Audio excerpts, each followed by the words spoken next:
Let me tell you about a voice. Not this voice, but the one inside. The one that whispers. It tells me what's right and what's not, when to leave and where to go.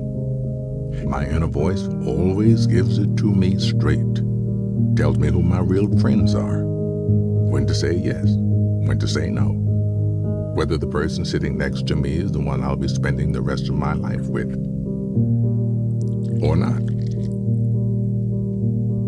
Sometimes that voice is crystal clear. Go, stay, right, wrong. Sometimes it merely whispers. Nothing just happens.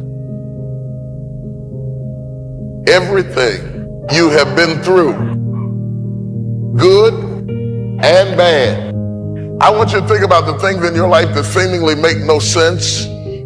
Some of them were painful, some of them were hard to bear. Some of them you're going through right now are very frightening because you have uncertainty and apprehension and anxiety about what's going to happen out of this. And I want you to bathe your soul with these words. Nothing just happens.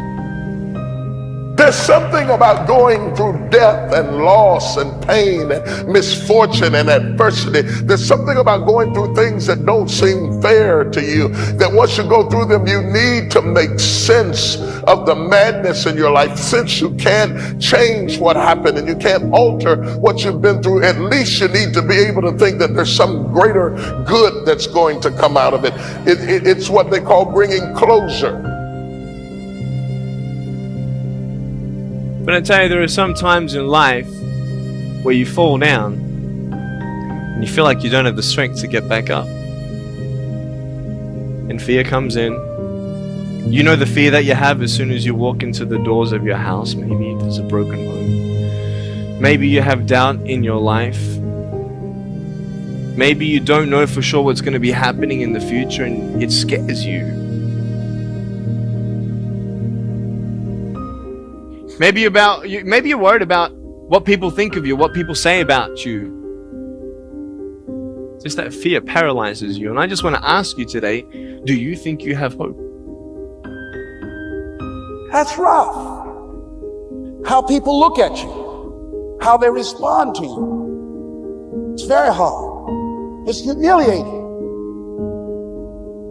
Here's what I discovered that happens to you in life, that you will go through things, and while you're going through them, you can't understand why it's happening to you. But after you go through it, you get back and you look at it and you say, oh, now I understand why I needed that lesson. I couldn't understand it then. But after I got through it, then I saw that that was preparing me for bigger and better things. Let me ask you one thing. If you went through your life full of pain, full of tears, and at the end of your life, you actually saved somebody's life, is your life worth living? Is the pain worth someone's life if you could actually save somebody? Every difficulty is growing you up. Every painful time, even though you don't like it, it's developing something in you that can only be developed in the tough times. The key is what we do in our times of pain. Pain will change us. Heartache, loss, disappointments, they don't leave us the same. If you look carefully at my successes are made out of the ingredients of my struggles. My struggles are the pathway that led me into my success. No thing in your life just happened. No thing in your life just happened.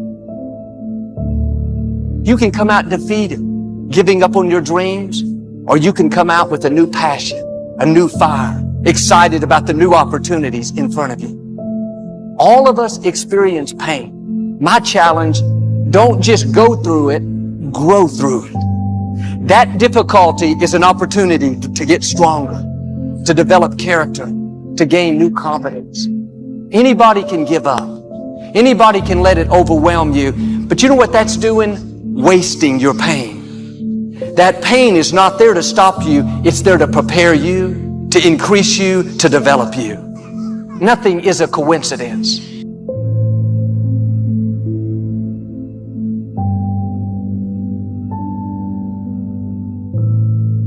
Where will you be in your business, in your life in 36 months? Not because you hope, because you decide. If you keep up your present disciplines and keep up the present pace that you're on, where will you be in 5 years?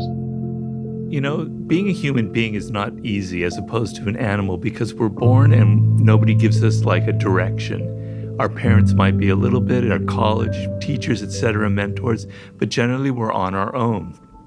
And it's a very, very difficult process.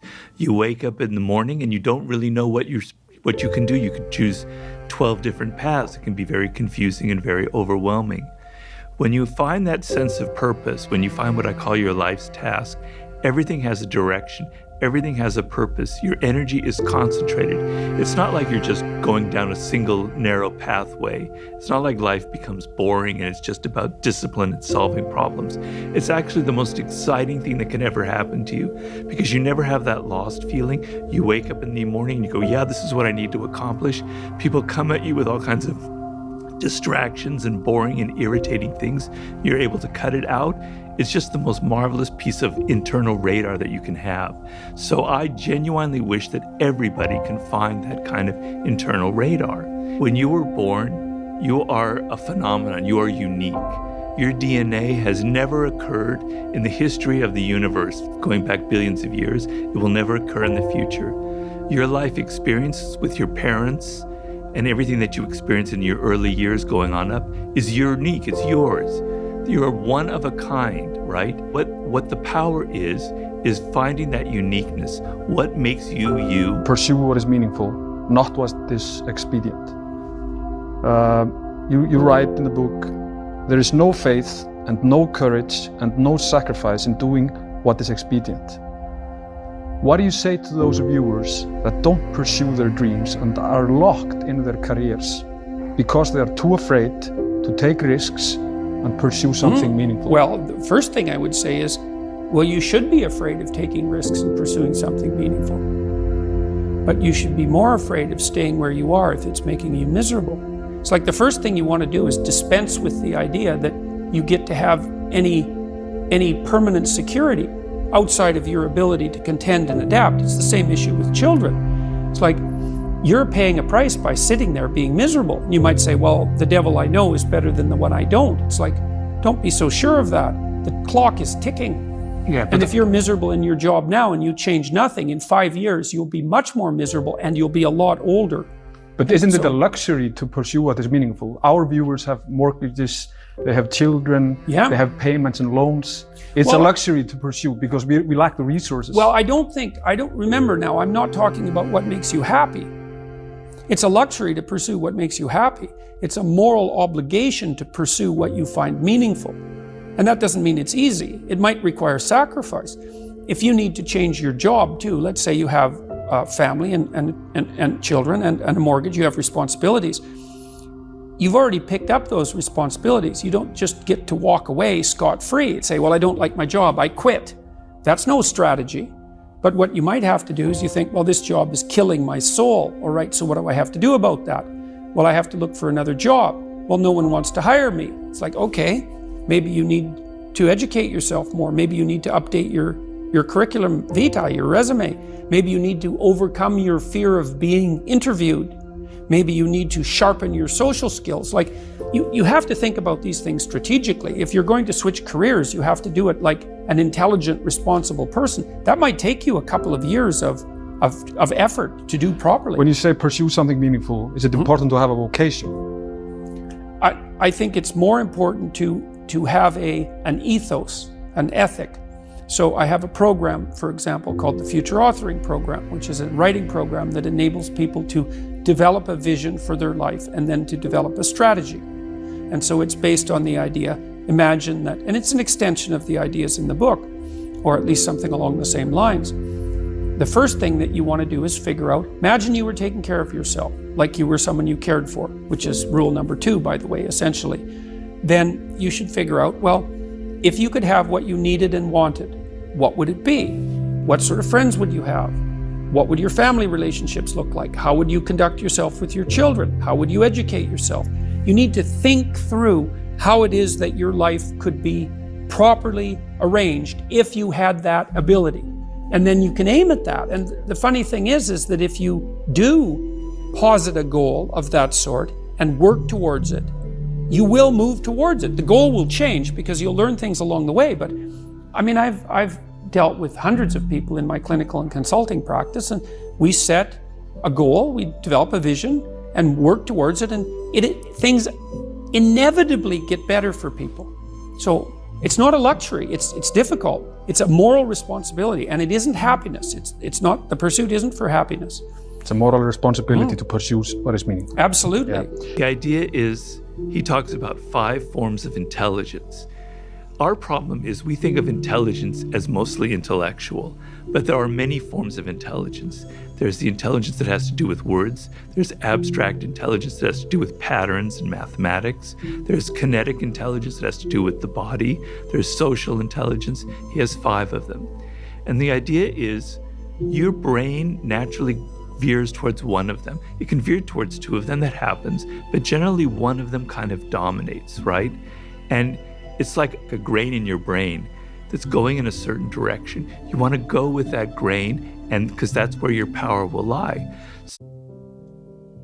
I don't know what to say, really.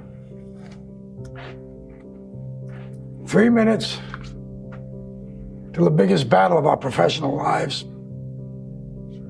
All comes down to today.